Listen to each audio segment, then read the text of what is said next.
Ah, esse aqui vai para Zezinha, esse aqui para Maria, para o João, tal. Não, esse aqui é só 2, acho que eu vou dar para a igreja. Deixa eu ver como é que eu faço aqui. Doação desde o coração até chegar à ação. Vivemos numa sociedade no mundo que sempre sugere que as pessoas muito bondosas, muito corretas, muito bem-sucedidas, elas são merecedoras dos seus resultados. Isso tem lá a sua razão de ser, mas a grande verdade é que tantas vezes na vida nós acabamos tendo vários problemas, dificuldades, infortúnios, situações de enfermidade ou, vamos assim, a gente é pego de calça curta na história da nossa trajetória. E a pergunta é como é que isso deve ser considerado? É interessante a gente ver na Bíblia que essas pessoas que precisavam de doação, quando você vê a história antiga dos profetas de Israel, eles ficavam revoltados com essa gente que estava sendo explorada e passando por dificuldades enormes e que tanta gente não se importava. Aliás, aproveitava-se dessas pessoas para fazer o fluxo inverso da doação, que você sabe tem o nome de corrupção. Mas é interessante observar que quando a gente está em sintonia com a vida, a gente está bem de coração, a gente está em sintonia com o Deus de toda a doação que nos doou de graça a sua própria salvação, nós vamos descobrir, e eu fico pensando numa história tão impressionante que aconteceu, né, com as diretrizes de Deus no fundo do coração, um pessoal lá do tempo dos primeiros cristãos do Novo Testamento, eles viram a necessidade. Em 2 Coríntios 8, Paulo faz questão de dizer que eles fizeram questão, eles assim tinham todo o interesse de ter o privilégio de ajudar na assistência daqueles que estavam precisando. Então você que talvez foi mais do que abençoado, você que está com a casa cheia, você que tem tanta coisa que não consegue nem usufruir, já pensou da necessidade nossa realidade do mundo que sofre diante de tanta opressão e perturbação? É melhor a gente contar direito esse dinheiro para abrir o coração e partir para a ação. Que tal hoje mesmo pensar em fazer uma boa e generosa e poderosa doação?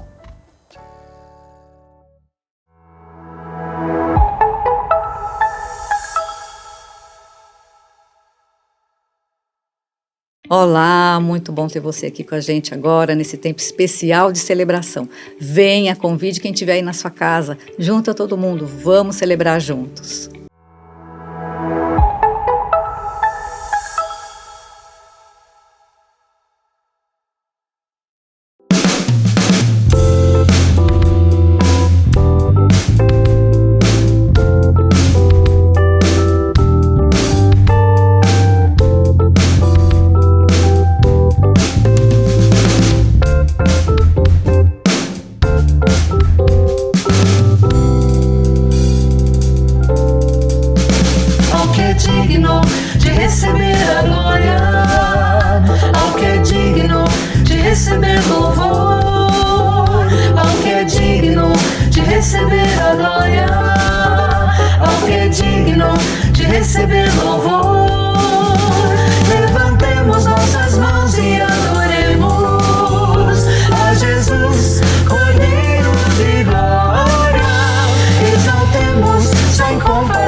sempre, ao grande eu sou, ao que vive pra sempre, ao grande eu sou, ao que vive pra sempre, ao grande eu sou, a Jesus.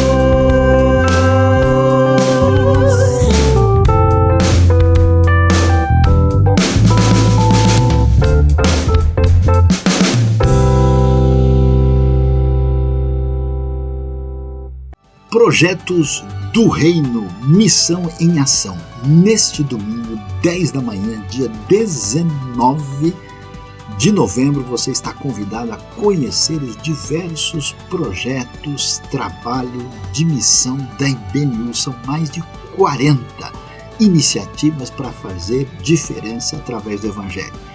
Não se esqueça, pertinho de Congonhas, você está convidado domingo, 10 horas da manhã. Vejo você lá.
Angeko,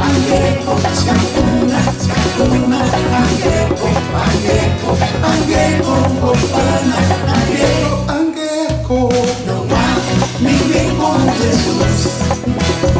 Não há ninguém como Jesus. Não há ninguém como Jesus. Não há ninguém como Jesus. Andei, andei e não vi nada. Girei e não vi nada. Procurei e não vi nada. Não há ninguém como Jesus.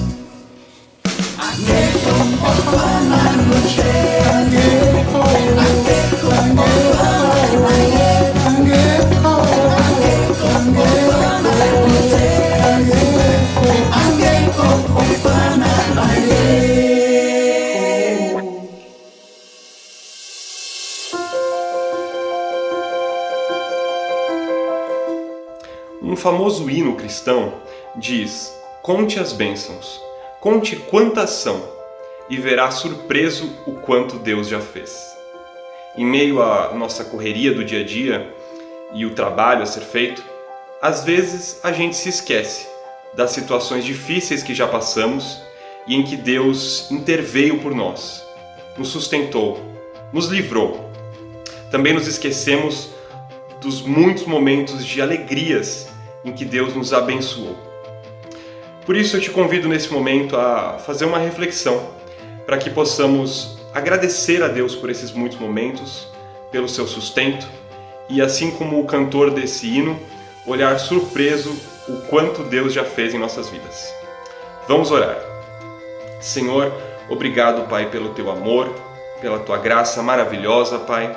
Obrigado por nos sustentar nos momentos difíceis, Senhor, por nos livrar, por nos cuidar, Senhor, em cada momento, em cada dia, Pai. Obrigado também pelas várias alegrias, Senhor, e bênçãos que o Senhor já derramou sobre nossas vidas. Pedimos que o Senhor continue conosco nessa celebração, ao longo da semana e para todo sempre, Senhor. Que possamos, caminhando com o Senhor, viver a alegria e a paz que é o relacionar com o Senhor, Pai. Em nome de Jesus, agradecemos e oramos. Amém.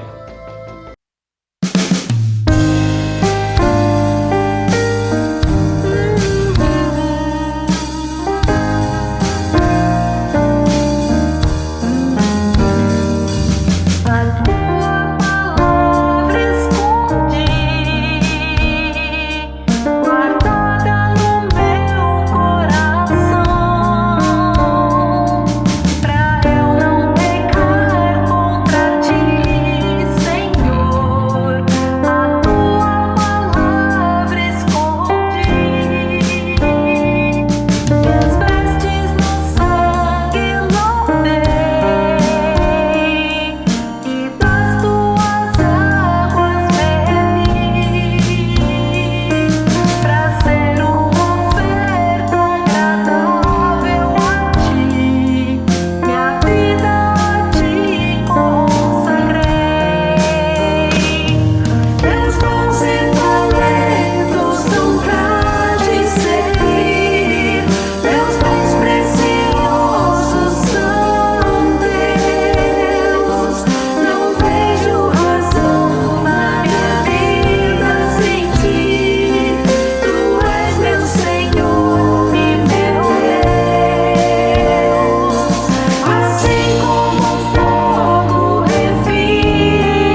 Agora é tempo de abrir a mente e o coração para aprender com a revelação divina. O que Deus tem a dizer para a nossa vida, nossa caminhada, o nosso trajeto nessa curta vida, com a necessidade de entender quem nós somos, quem Deus é e quem é o nosso próximo e o mundo onde nós estamos. Por isso, hoje vamos falar de um tema que certamente chama a nossa atenção. Igreja só quer dinheiro. Uau! Que tema é esse? Eu já tenho visto muitas pessoas, ao tentar entender a realidade do sagrado, aquilo que tem a ver com a fé, com a espiritualidade, com a realidade da fé organizada no sentido social e no sentido formal e concreto, muitas vezes numa análise assim um tanto quanto precipitada e imediata, entender que toda a realidade da expressão de fé que atinge milhões, bilhões de pessoas no mundo, muitas vezes é vista apenas do ponto de vista das relações econômicas. Mas será que é isso mesmo? E, aliás, uma pergunta interessante, será que essa questão ela é algo assim exclusivo do nosso contexto social de hoje? A gente que começou a perceber, porque no mundo, por exemplo, existem muitos estados que são oficialmente religiosos e as pessoas da população contribuem assim de uma maneira meio que imediata em relação a isso, nem sempre concordando plenamente com o que está sendo sugerido pelo estado religioso oficial. Mas você vai ficar surpreso quando descobre que essa questão de um ponto de interrogação sobre a relação do sagrado com a questão financeira é discutido na própria Bíblia. Quer ver só que coisa interessante? Olhando o texto de Atos capítulo 8, nós vamos ver o seguinte ali a partir do verso 18, né? Diz o texto assim: vendo Simão que o Espírito era dado com a imposição das mãos dos apóstolos, ofereceu-lhes dinheiro e disse: dei-me também este poder para que a pessoa sobre quem eu puser as mãos receba o Espírito Santo. Pedro respondeu: pereça com você o seu dinheiro. Você pensa que pode comprar o dom de Deus com dinheiro? Você não tem parte nem direito algum neste ministério, porque o seu coração não é reto diante de Deus. Arrependa-se dessa maldade e ore ao Senhor, talvez Ele lhe perdoe tal pensamento do seu coração, pois vejo que você está cheio de amargura e preso pelo pecado. É interessante a gente ler um pouquinho antes, em Atos capítulo 5, algo também dentro dessa mesma temática, logo no início da história da igreja, na comunidade primitiva, inicial dos seguidores de Jesus. O texto diz o seguinte, Atos capítulo 5, um homem chamado Ananias, com Safira, sua mulher, também vendeu uma propriedade. Ele reteve parte do dinheiro para si, sabendo disso também sua mulher, e o restante ele levou e colocou aos pés dos apóstolos. Então perguntou Pedro: Ananias, como você permitiu que Satanás enchesse o seu coração a ponto de você mentir ao Espírito Santo e guardar para si uma parte do dinheiro que recebeu pela propriedade? Ele não lhe pertencia e depois de vendida, o dinheiro não estava em seu poder? O que o levou a pensar em fazer tal coisa? Você não mentiu aos homens, mas sim a Deus. É interessante a gente observar, primeiro que, assim, olhando para esses textos, acho que muita coisa que está construída na nossa cabeça cai por terra, né? A gente, por exemplo, muitas vezes pensa de uma maneira romântica que os primeiros seguidores de Jesus, a igreja primitiva, todo mundo era muito gente boa, era um pessoal todo cheio do Espírito Santo. Muita gente fala, nós agora, no mundo de hoje, que nós temos tantos problemas nas igrejas e nas comunidades religiosas, como se isso não fosse uma realidade, um desafio dos tempos mais antigos. E aqui a gente vê, né, logo no começo, olha, vamos falar bem francamente, nem o apóstolo Paulo se converteu ainda, nem começou a expansão missionária da igreja, a gente encontra esse grande desafio aqui. A segunda coisa é que a gente imagina que o universo do ambiente que tem a ver com a fé, né, com a expressão da palavra de Deus e da comunidade do povo de Deus, que a gente meio que vai colocar assim o discurso religioso defendendo o pessoal como se as críticas de fora fossem uma coisa assim absurdas e que a gente tivesse que lutar contra elas. Olha que coisa interessante, essa crítica aparece dentro do próprio texto. E aí a gente começa a entender o que acontece aqui.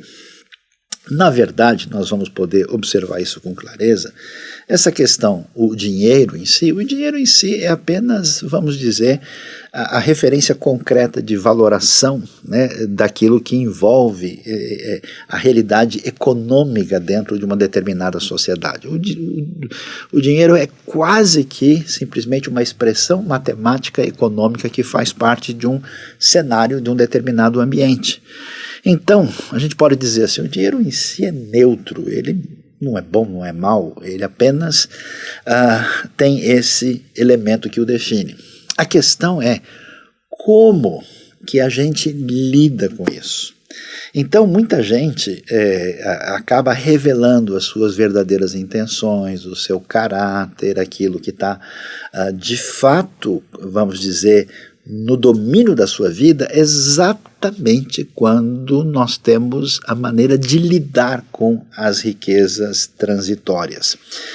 E isso é tão interessante que você conhece essa história, né? Fala assim, você quer conhecer uma pessoa? Dê dinheiro na mão dela e você vai ver quem é essa pessoa de verdade. Pois é, esse desafio traz para a gente uma questão, é que o poder econômico e a expressão concreta desse poder trabalha de uma maneira assim a projetar essa ansiedade, esse desejo de poder que existe no ser humano e uma atitude de ruptura de fraternidade para com o próximo e um caminho de tentativa, às vezes inconsciente, de trocar de lugar com o próprio Deus, né? Porque quando eu quero ter o domínio e o poder nas minhas mãos, desconhecendo de fato qual é meu papel, minha função, a coisa fica complicada. Aí a gente vê por que o dinheiro deixa tanta gente assim, com os seus caminhos atrapalhados, perdidos e confusos. E é por essa razão que o texto bíblico trata disso desde o começo. Porque é claro que toda comunidade, para funcionar em qualquer aspecto, ela necessariamente trabalhará com questões econômicas. E isso também foi uma realidade tanto no contexto bíblico de Israel, no Antigo Testamento, como aparece na igreja primitiva. E não é sem razão que a gente vê, vamos dizer assim, esse elemento de mácula na realidade da igreja primitiva, onde dois aspectos nítidos aparecem aqui. Aparece, né, aquela igreja onde todo mundo estava espontaneamente dividindo os seus bens, estava lá querendo abençoar todo mundo, estava lá partindo o pão de casa em casa, estava celebrando a fé, e de repente um indivíduo percebeu que todo mundo estava doando, ele falou, quer saber de uma coisa? Eu quero investir no marketing dessa doação, mas não quero fazer a doação de verdade. Então o que ele fez? Ele tinha lá um terreno, ele vendeu, ele manteve um valor considerável para si, veja, não era obrigado a vender, não tinha nenhuma responsabilidade, desejo ou qualquer obrigação, desejo da parte da liderança ou de que ele deveria dar, mas ele fez questão porque ele percebeu que isso estava trazendo, vamos dizer, uma projeção. Ele estava com um pouco de síndrome de holofote naquele cenário, e aí então ele fez de conta que doou tanto, quando na verdade isso não aconteceu. Aí você tem um problema sério que envolve a questão de caráter, onde a sinceridade da pessoa para com Deus e para com a comunidade da fé já não estava sendo a realidade, e essa corrupção aconteceu por essa relação problematizada com o dinheiro. Olha que coisa interessante, a igreja que parecia vencedora, triunfante, ela aparece maculada nesse cenário por gente que, vamos dizer, inicialmente estava com boa intenção. Quando a gente chega em Atos 8 é interessante porque a igreja sai em missão. Eles vão proclamar o evangelho lá em Samaria. E aí, quando a gente vê em Samaria, inclusive volto aqui a dar uma olhada no texto porque ele é muito relevante e importante para a gente, o que acontece é que nós vamos ter Pedro e João indo para Samaria, que é o primeiro lugar fora do ambiente judaico que vai receber o evangelho aí pela proclamação da salvação em Cristo Jesus. E quando eles fazem isso, eles oram pelos samaritanos, e ninguém imaginava que isso pudesse acontecer, e os samaritanos, eles recebem o Espírito Santo e o poder de Deus se manifesta lá. Aí tinha um indivíduo que era considerado um indivíduo mestre da magia, que todo mundo achava aí que era, né, a última expressão de espiritualidade intensa da região lá.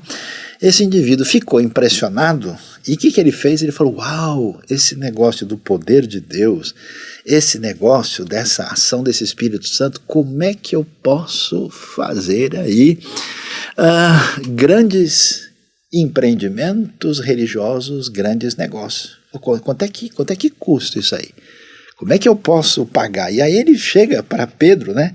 Então veja, uma pessoa que não entendeu o evangelho, uma pessoa que não se colocou no seu lugar sabendo quem Deus é, que não tem a compreensão que a graça traz na nossa relação com o próximo, o que ele enxerga? Ele enxerga a expressão da fé como um elemento que se pode manipular para ter proveito próprio do ponto de vista do acúmulo de recursos como instrumentalização de poder. Aí a coisa ficou complicada. Então Pedro responde duramente, porque ele vira para ele, né, e diz claramente, né, e ele diz assim, ofereceu-lhes dinheiro e disse, dê-me também desse poder, porque ele falou, puxa, esse negócio aqui, com isso eu vou longe. E aliás, né, quantas vezes na história, desde o Antigo Testamento, se você ler 1 Reis capítulo 12, o que Jeroboão fez na ocasião da divisão do reino, essa falta de temor de Deus, falta de entendimento do que é a fé, essa troca de lugar, ela traz uma confusão muito grande, isso acontece, e o Simão faz isso. E olha, se você procurar no dicionário, procure lá a palavra simonia. É exatamente essa postura avarenta de tentar fazer uma espécie de comércio indevido com a fé. Pedro repreende e diz, não é nada disso, e acaba dizendo, até uma palavra bem forte, ele diz, olha, pereça você com o seu dinheiro, né? Aqui não, pare com isso. Quando a gente entende isso, a gente começa então a ver que, de fato, num sentido negativo, infelizmente é verdade, que muitas organizações ou pessoas ou grupos religiosos, como a gente sabe, né, eu soube de um grupo religioso que em poucos anos assim acumulou uma fortuna enorme, aí onde o indivíduo que era o líder tinha inclusive frota de carros de luxo, tinha até avião particular, uma coisa assim que a gente imaginaria que seria impensável. E quando isso acontece, a gente vê que, infelizmente, no sentido negativo, é verdade que existe muita gente que se encaixa nessa expressão, igreja só quer dinheiro. Agora, será que a igreja deve querer dinheiro? Num outro sentido, sim, mas como e por quê? Então vamos ver, olha que coisa interessante. A gente abre em 1 Timóteo capítulo 6 e vai ver a orientação bíblica para como é que a gente deve lidar com essa questão que envolve os bens materiais. Diz o texto o seguinte, 1 Timóteo 6, versos 6 em diante, de fato, a piedade, uma palavra que quer dizer vida consagrada, espiritualidade, a piedade com contentamento é grande fonte de lucro, pois nada trouxemos para este mundo e dele nada podemos levar. Por isso, tendo o que comer e com o que vestir-nos, estejamos com isso satisfeitos. Os que querem ficar ricos caem em tentação, em armadilhas e em muitos desejos descontrolados e nocivos que levam os homens a mergulharem na ruína e na destruição, pois o amor ao dinheiro é a raiz de todos os males. Algumas pessoas, por cobiçarem o dinheiro, desviaram-se da fé e se atormentaram com muitos sofrimentos. Uau! Aí a gente começa a entender o enfoque bíblico, como de fato essa relação indevida, inadequada com os bens materiais pode de fato complicar a nossa vida. Mas ouvindo 1 Timóteo aqui, fica claro, não sei se você entendeu direito, é bom prestar atenção no detalhe. Veja que o texto não diz que o dinheiro é a raiz de todos os males ou de toda espécie de mal. Diz exatamente que o amor ao dinheiro. Então, quer dizer, nós devemos amar a quem? A gente deve amar a Deus sobre tudo e ao próximo como a nós mesmos.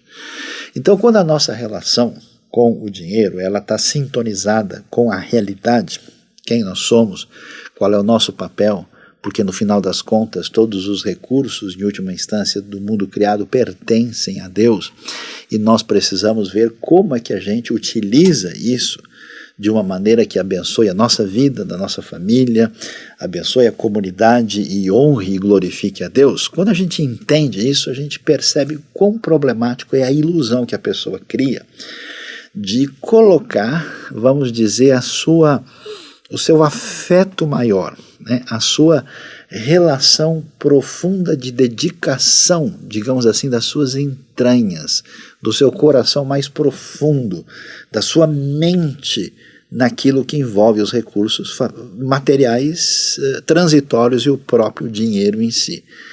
No fundo, se você prestar atenção, a pessoa não está fazendo nada disso pelo dinheiro. O dinheiro é uma maneira de adorar a si mesmo. É a maneira de se colocar no centro do mundo. Quando a pessoa não está bem emocionalmente, espiritualmente, inclusive a mente dela vive viajando. Ela vive dominada por esse senso de poder. Ela quase não pode nem descansar a mente, né? Você vê o nosso mundo marcado pelos workaholics. Esse mundo marcado por uma série de executivos de alto padrão que precisam fazer tratamento assim intenso por causa das suas emoções danificadas, em parte pelo trabalho excessivo, em parte por um excesso de preocupação com responsabilidade, mas em parte por uma ansiedade indevida de quem colocou os recursos transitórios no lugar onde não deve estar. Então a gente precisa entender direito, né? Onde é que está o lugar dessa questão que envolve o dinheiro e como é que a gente lida com isso. Alguém pode pensar, então já sei, já que o dinheiro é um problema, o negócio é a gente viver da maneira totalmente distanciada dessa realidade física, material e econômica.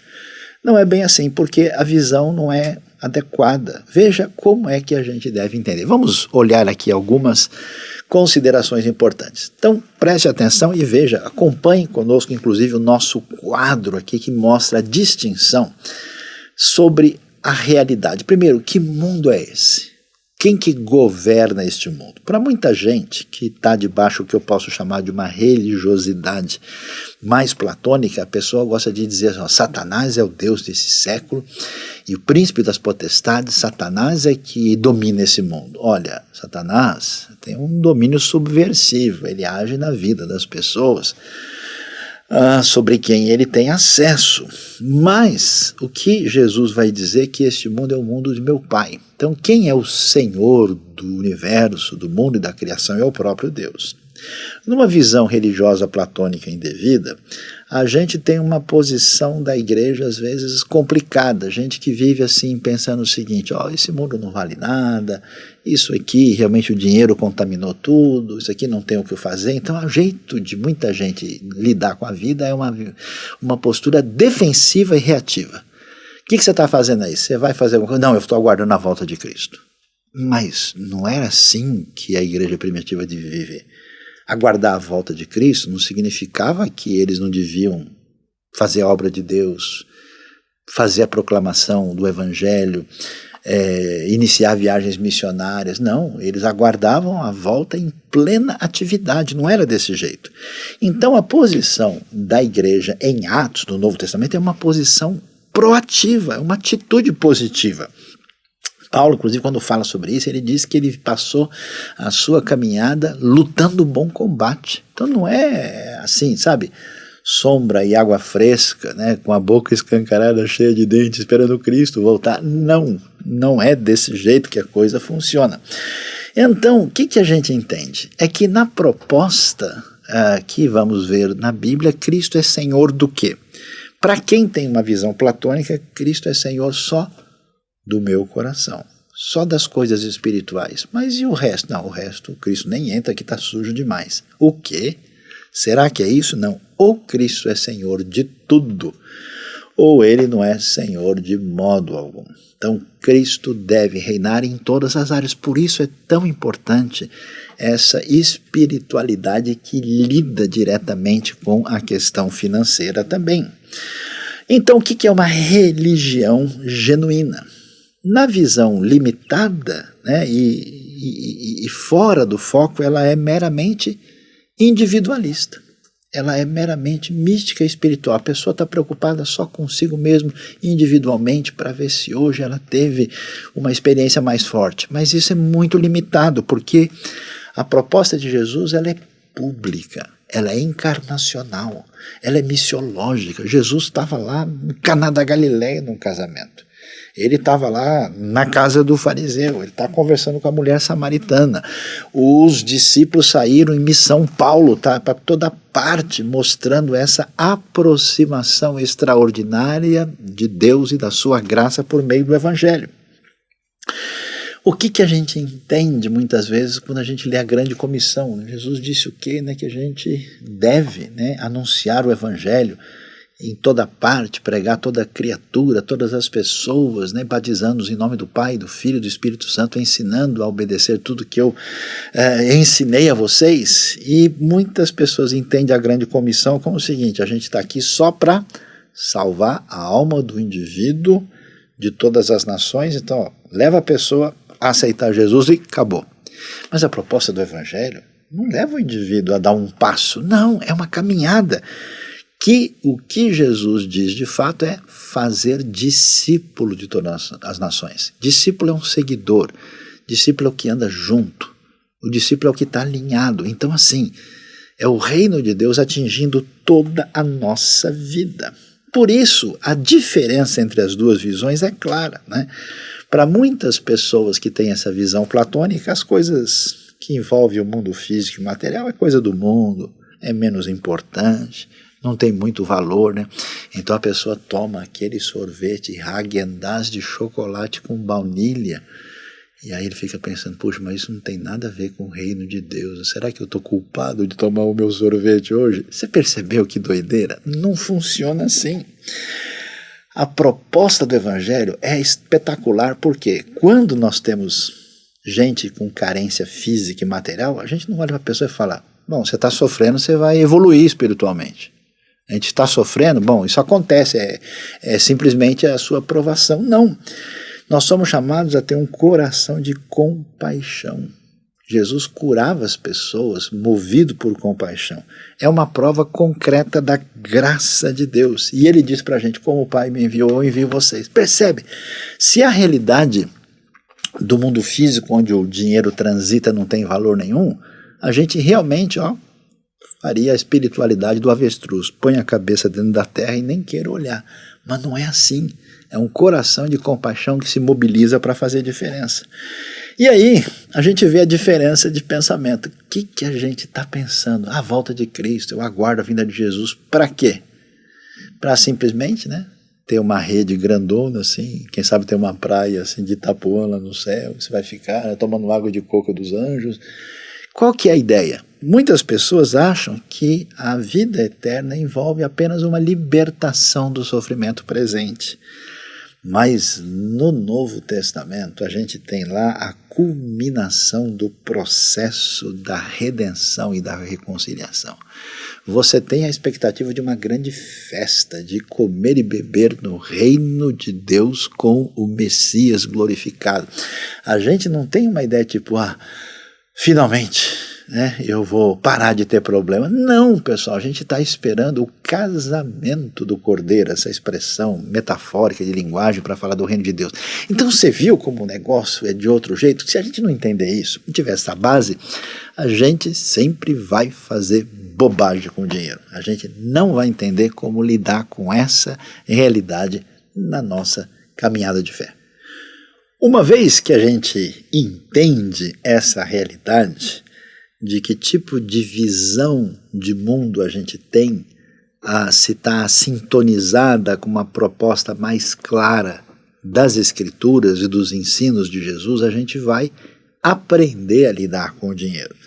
E não só lidar com o dinheiro, mas ver como é que, de uma maneira adequada, a própria comunidade da fé deve usar e deve receber qualquer tipo de oferta, dízimo, contribuição, investimento, doação para o reino de Deus e para fazer diferença nesse mundo. Então, num sentido correto, a gente vai perceber que desde os tempos antigos, lá do tempo do culto dos israelitas prestados a Deus no deserto, no tabernáculo, no templo, era absolutamente normal que as pessoas pudessem manifestar a sua atitude de gratidão e de adoração a Deus de maneira especial. O que é dar uma oferta? O que é dar um dízimo? É tipo dar um presente. É uma espécie de gratidão do coração que se manifesta de maneira concreta. Então nós vemos isso, e isso é legítimo, isso é correto, isso é ensinado na Bíblia, isso está presente também no próprio ensino do Novo Testamento, que aliás enfatiza que Deus ama quem contribui com alegria, entendendo com a mente e o coração o que está fazendo. E pense bem, vamos supor que você tenha qualquer sentimento de adesão, de interesse, por exemplo, na causa ecológica, ou numa causa especial de proteção de crianças num ambiente de sofrimento maior. Então, você não pode ter uma adesão só do ponto de vista da opinião. Você deve fazer alguma coisa, você vai contribuir. Então, todo mundo que está sintonizado com a causa do Evangelho tem satisfação de contribuir para o crescimento do reino de Deus e para que essa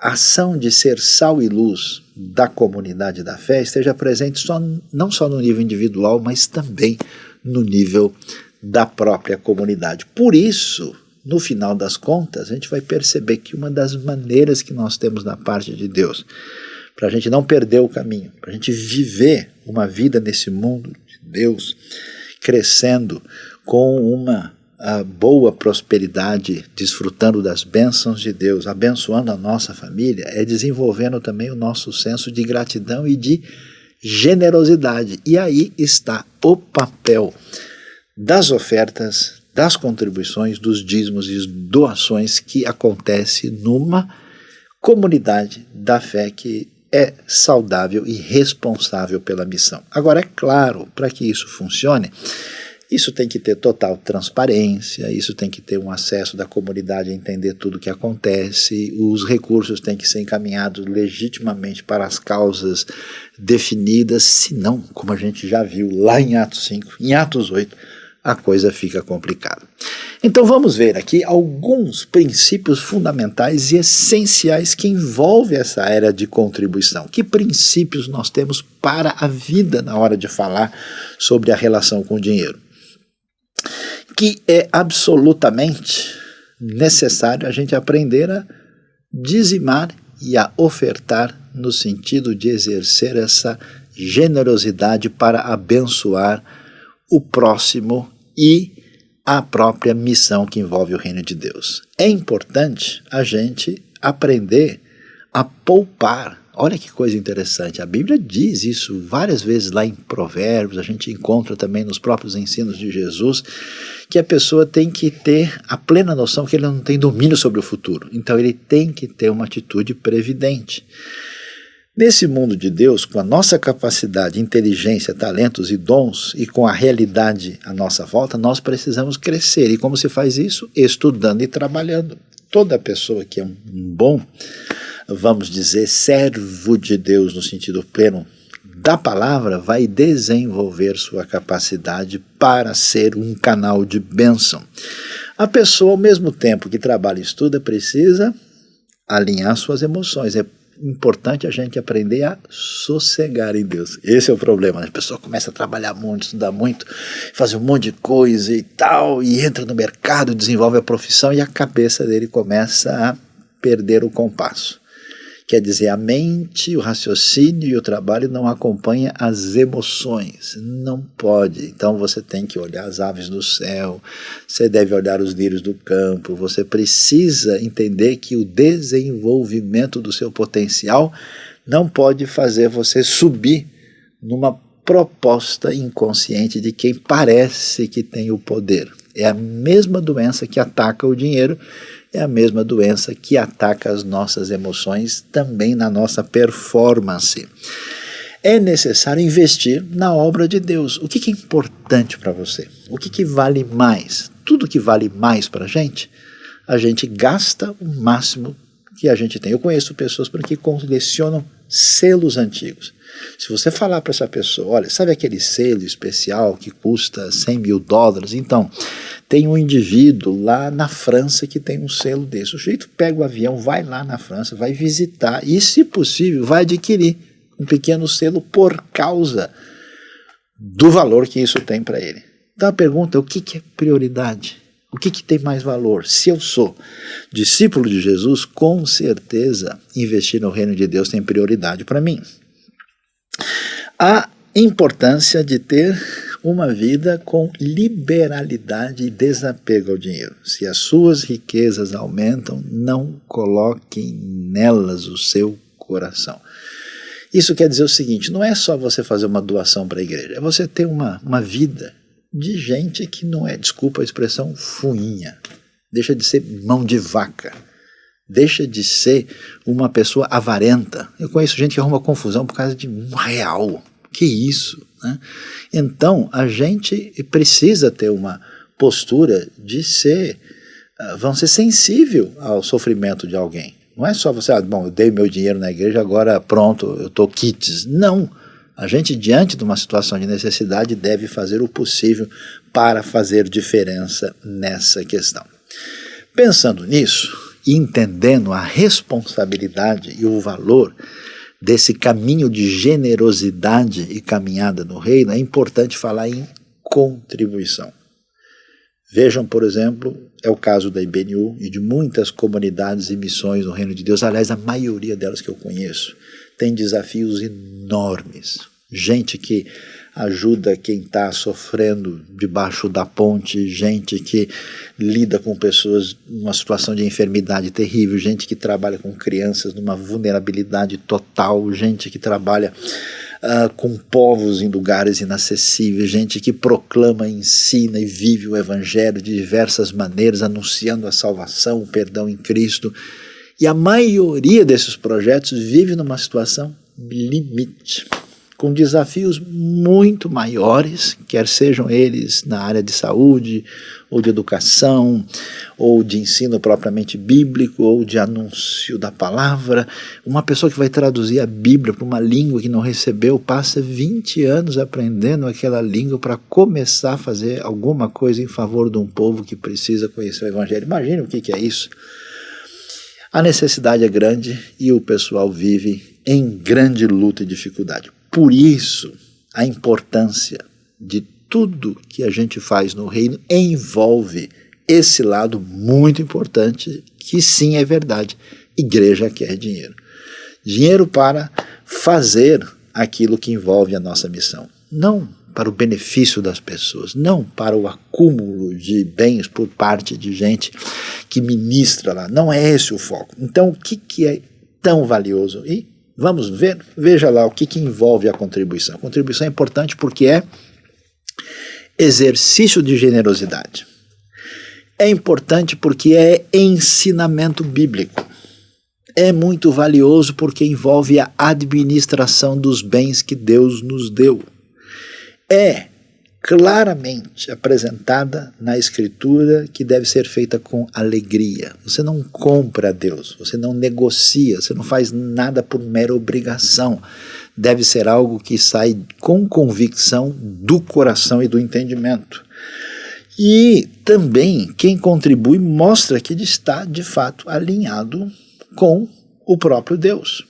Às vezes eu vejo muita gente falando, dando opiniões sobre o que acontece aqui, ali no mundo, nesse momento aqui, lá, e a gente pergunta, pois é, nós estamos ajudando essas pessoas, você quer contribuir de alguma maneira? Ah, não, aí a conversa termina. A gente pensa, peraí, mas será que a pessoa realmente está interessada em ajudar a questão, ou ele está só gastando o tempo livre para dar opinião sobre o que muitas vezes nem conhece?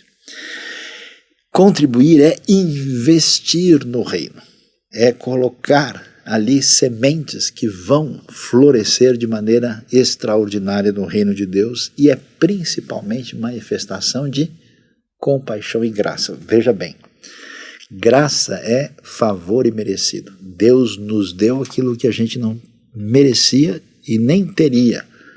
E aqui a gente vai ver que quando você contribui financeiramente para uma causa, quando você dá um dízimo, uma oferta, uma contribuição, uma doação, você está fazendo a mesma coisa de maneira concreta, aí em sintonia com a verdade do Evangelho. Então a gente muda um pouco esse assunto quando fala de dinheiro no reino de Deus, esse serviço que é apresentado pelas vias econômicas, que, ao contrário do que as pessoas pensam, assim, olha, eu vou contribuir para ver se eu ganho uma bênção, eu vou fazer uma doação, quem sabe Deus tira a minha dor do pé, eu vou ver se eu dou um dinheiro lá na igreja, quem sabe diminui as brigas de família. Não, na verdade, quem contribui nunca contribui para ser abençoado, essa pessoa contribui porque ela é abençoada, é a verdadeira bênção da prosperidade. Olha só, o próprio ensino de Jesus, lembrado por Paulo, em Atos 20, versículo 35, diz o seguinte: lembrando as palavras do próprio Senhor Jesus, que disse a maior felicidade em dar do que em receber. Difícil para a gente, estamos numa sociedade que sempre diz, você precisa ter uma TV último tipo.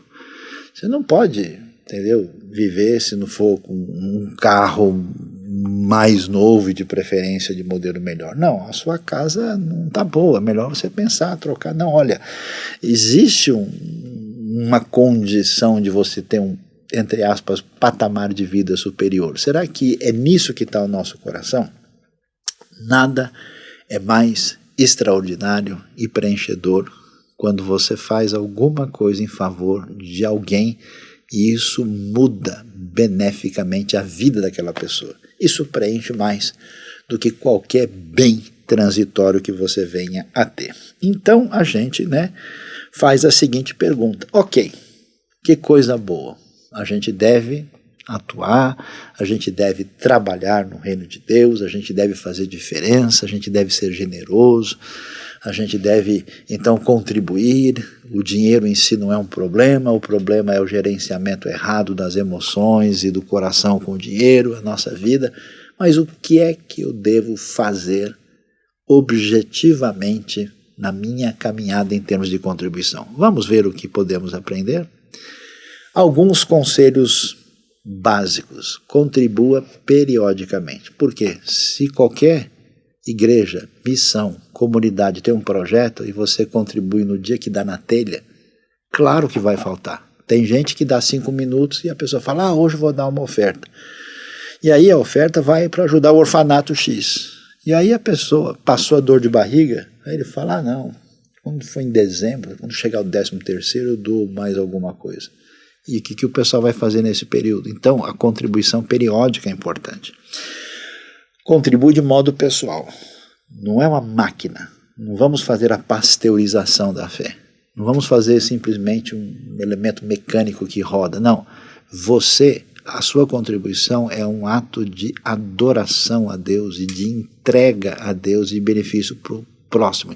Então, cada vez que você for fazer qualquer contribuição para qualquer causa ligada ao reino de Deus, faça a sua oração, apresente o seu coração e diga: Senhor, abençoe. Até porque o nosso dinheiro não tem poder de fazer nada. Aliás, até por qualquer coisa que a gente não tem controle, a coisa pode se perder, né? E, na verdade, é a semente abençoada por Deus que floresce de maneira extraordinária.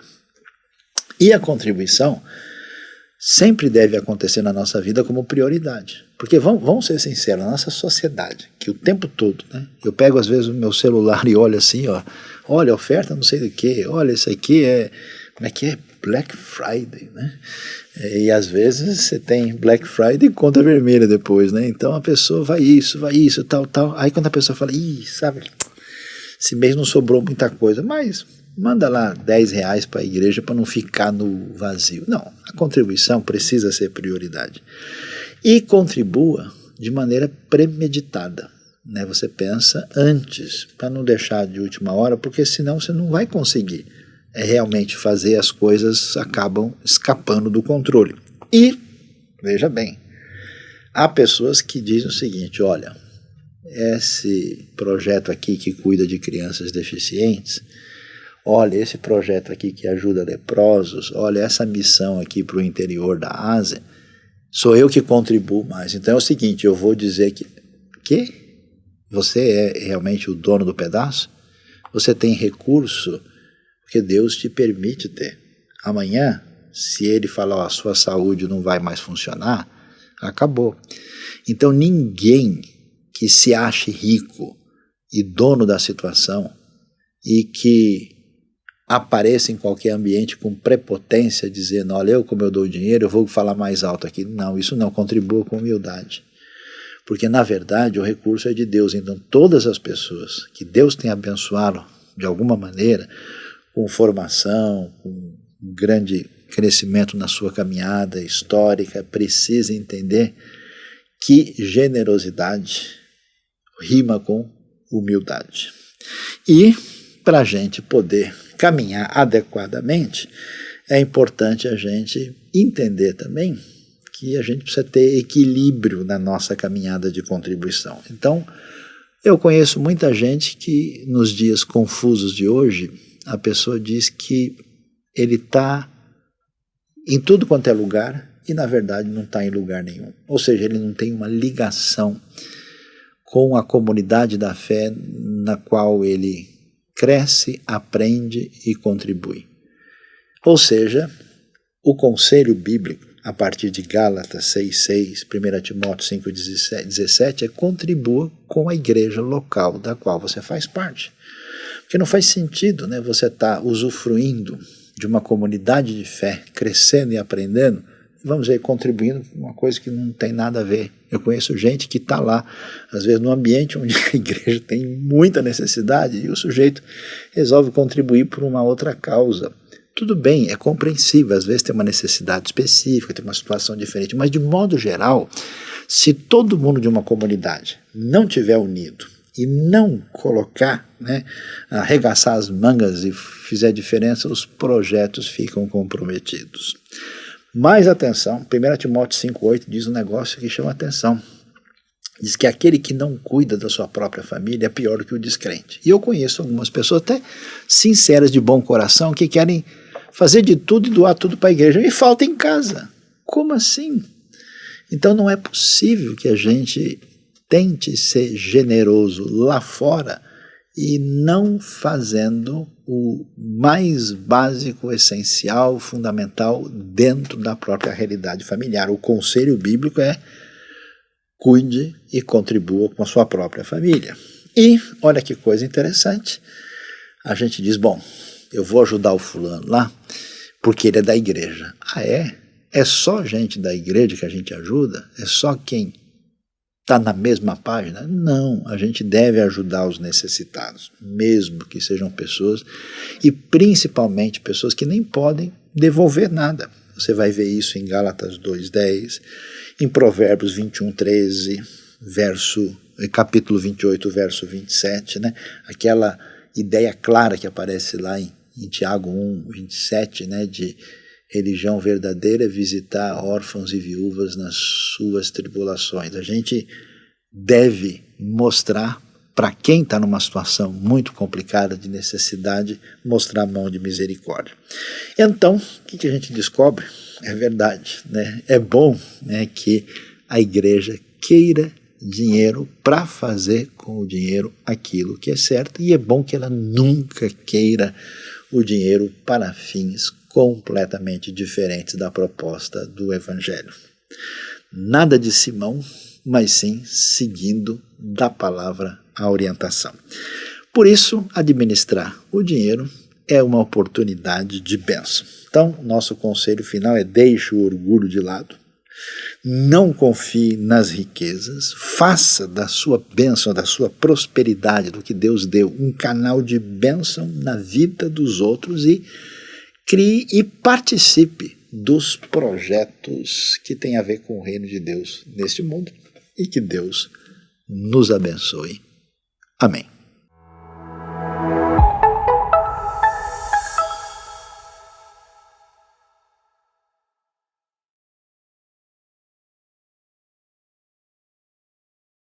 É meu, somente meu, todo o trabalho, e o teu trabalho é descansar em mim.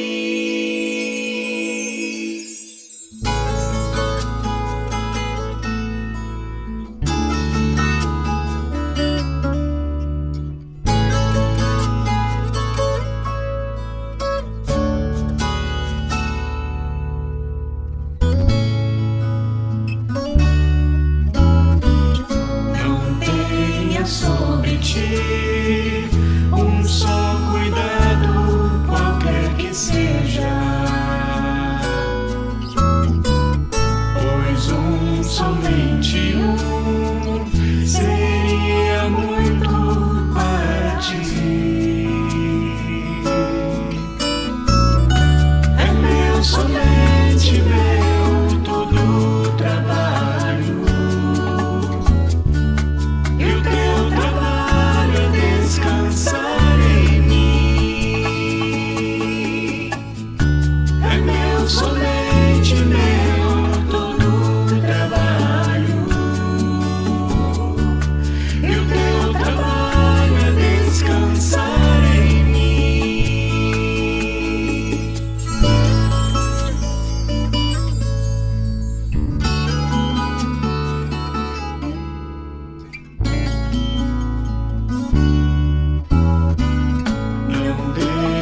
Quando enfim tiveres que tomar decisão,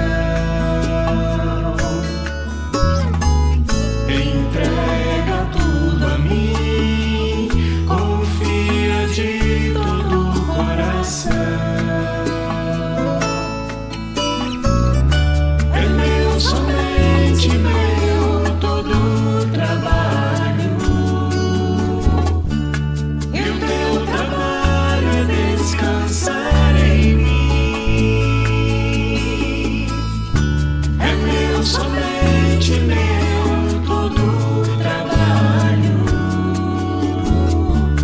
e o teu trabalho é descansar em mim.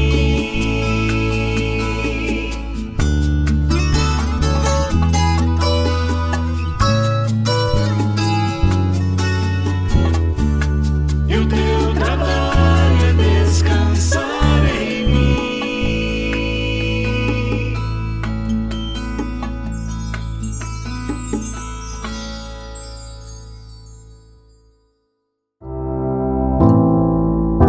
Nesse momento, vamos compartilhar de algo tão especial que nós temos o privilégio.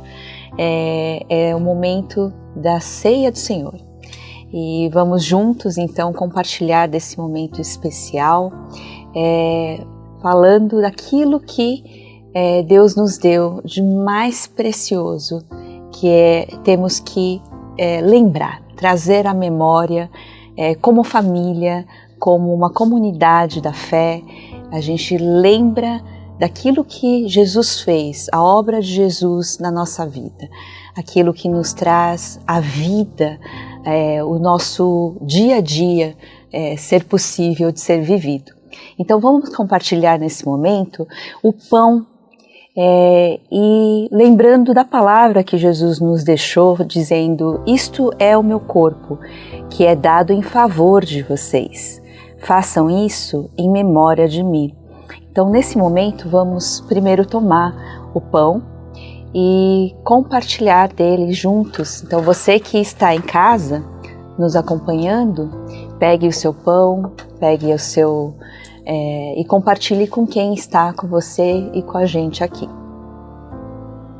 Então, vamos primeiro tomar do pão e aí damos continuidade com o vinho.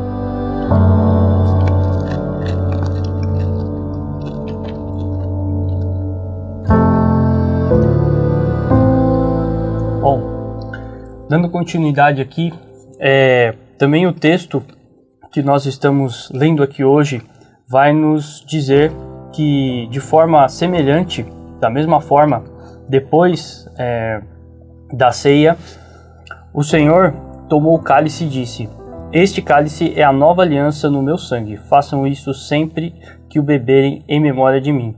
Porque sempre que comerem deste pão e beberem deste cálice, vocês anunciam a morte do Senhor até que venha. Então, nesse momento nós vamos tomar agora o cálice do Senhor e beber em memória daquilo que Ele fez por nós na cruz.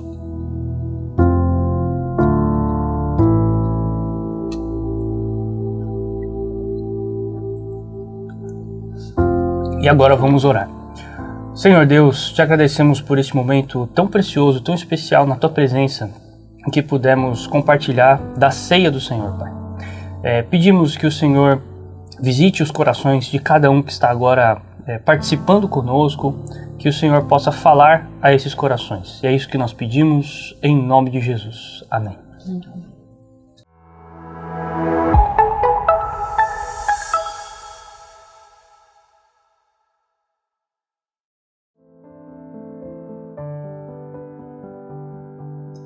Olá, quero te apresentar agora a nossa viagem missionária que o grupo de jovens da IBNU, Ministério Integre, fez para o Ariri agora nesse último mês. Foi um momento muito precioso, muito especial, que nós pudemos servir as pessoas que estavam ali naquela região com atendimentos odontológicos, com psicólogo, com atendimento jurídico também, atividades com as crianças, com os jovens do local.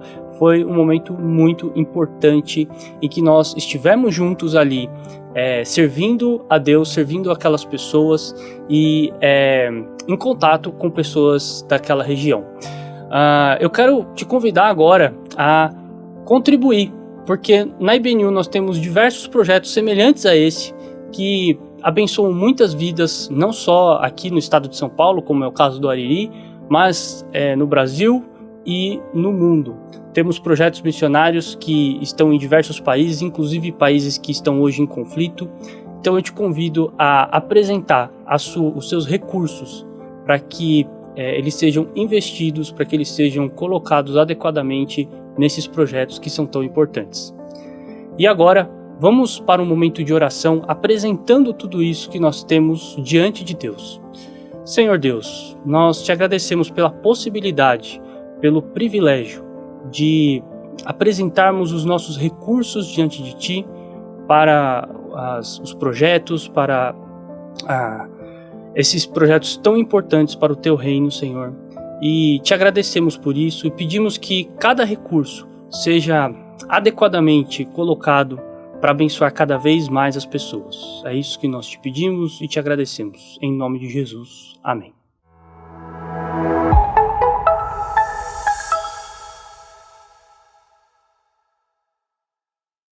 Oi, pessoal. Quero participar para vocês uma coisa muito importante que acontece na IBNU. Oração. Como é importante orar. Faço parte desse ministério. Convido você a fazer parte também, orando aí onde você estiver. Se você tem um pedido, entre em contato com a Conexão, manda para nós. Nós temos um grupo de WhatsApp que a gente ora, nós oramos antes da celebração. Se você puder estar lá com a gente na celebração presencial, vai procurar a gente, vamos orar juntos, tá bom? Vamos aproveitar esse tempo então e vamos orar? Vem comigo aonde você estiver, crendo, colocando tudo nas mãos desse Deus. Convido você agora. Deus Santo, Deus Poderoso, Como é bom a gente poder entregar toda a nossa preocupação e ansiedade nas mãos daquele que tudo pode. Vai agora, Senhor, na tua onisciência, na tua onipresença. Não sei onde está essa pessoa, mas com certeza o seu amor está com ela, a tua presença está com ela. Ó Senhor, nós temos tantas necessidades nessa nossa vida breve aqui, mas entregamos tudo para o Senhor. Toda a nossa parte, nossas áreas diferentes, espirituais, emocionais, financeira, nossos relacionamentos. Deus, supre. O Senhor promete que o Senhor supre. E se a gente estiver fazendo algum pedido que não te agrada, Deus, o Senhor muda o nosso coração.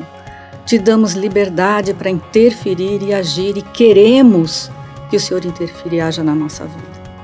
Em nome de Jesus, Senhor, nos dá paz para esperar essa resposta que às vezes estamos aguardando há tantos anos. Nos dá esse crescimento espiritual, nos dá essa sintonia contigo. Fica conosco, Deus, todos os dias da nossa vida. Apresentamos a nossa ansiedade, não queremos andar ansioso. Ao contrário, queremos sim dar honra e glória ao teu nome, com fé, de que a resposta vai ser muito melhor do que o que a gente espera, do que o que a gente merece. E a glória é tua, Deus, pedimos em nome de Jesus e te agradecemos. Amém. Olá pessoal, aqui é o Daniel Pilvezan. Eu quero te convidar a fazer parte do nosso grupo de jovens, o Ministério Integre. Dá uma olhadinha aqui na nossa playlist da IBNU, do canal da IBNU. Você vai poder conferir muitos vídeos que podem abençoar a sua vida. E vem bater um papo com a gente, chama a gente aí pra gente conversar. Estudar a Bíblia, estudar um pouco da história da nossa fé, os fundamentos, as pessoas que passaram já e pensaram e tiveram experiências como base para a gente poder também viver a nossa vida, entender o que já foi feito e acertado, ou o que já foi feito e como erro, né, para aprender. A gente precisa ter essa base. Vamos estudar juntos, então, aqui na IBNU. De quarta e quinta, às 19 horas, nós temos 2 cursos incríveis rolando nesse momento. São 2 meses de curso e um é Teologia, Liberdade e Escravidão. Nós estamos tratando 2 livros diferentes, mas muito interessantes, Filemão e Tiago, que você vai se apaixonar ao estudar. E na quinta-feira nós temos o curso de História da Igreja no mundo e no Brasil. Então você não pode perder essa oportunidade de aprender e se aprofundar nesse estudo. A IBNU está presente como uma comunidade que recebe pessoas tanto presencialmente aqui em São Paulo, mas também para você que está em qualquer lugar do mundo e que queira fazer parte da nossa igreja como membro online. Nós temos um grupo de novos membros em que nós apresentamos a IBNU com um pouco mais de detalhe, aquilo que é a teologia e a compreensão da IBNU sobre os temas mais importantes da nossa identidade em uma série de encontros. Nós temos 2 grupos que funcionam completamente pela internet, são encontros virtuais às segundas e às quartas-feiras. Se você tem interesse de participar desse Grupo IBNU para a comunidade online e para novos membros, então entre em contato com a Conexão e faça parte do nosso Geek de novos membros. Mais uma vez queremos agradecer a sua participação na celebração online da IBNU todos os domingos às 9h30 da manhã. Esse conteúdo que é feito para abençoar a sua vida. E convidamos você também a ser nosso parceiro divulgador, entregando esse conteúdo para todos os seus contatos, os seus amigos, as pessoas que você conhece, espalhar aí todo esse conteúdo que a IBNU tem desenvolvido aqui no canal do YouTube para abençoar a vida das pessoas. Também não deixe de se inscrever aqui no nosso canal, né? Você tem aí a inscrição e ativar o sininho para receber todas as notificações das nossas publicações, e também no Instagram e no Facebook nós postamos conteúdo que abençoa vidas e também sobre as nossas programações aqui na cidade de São Paulo. Então, seja nosso parceiro, Deus o abençoe. Semana que vem, 9h30, estamos novamente aqui. Esperamos vocês.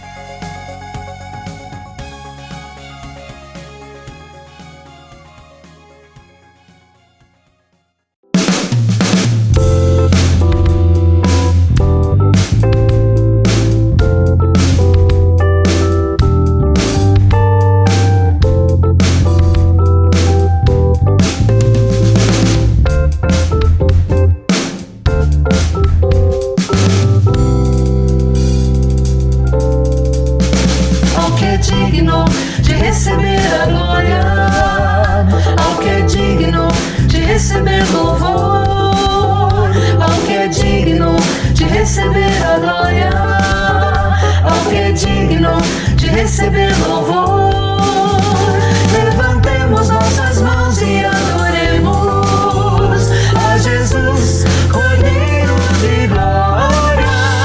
Exaltemos sua incomparável majestade, ao que vive para sempre, ao grande eu sou, a Jesus, ao que é digno de receber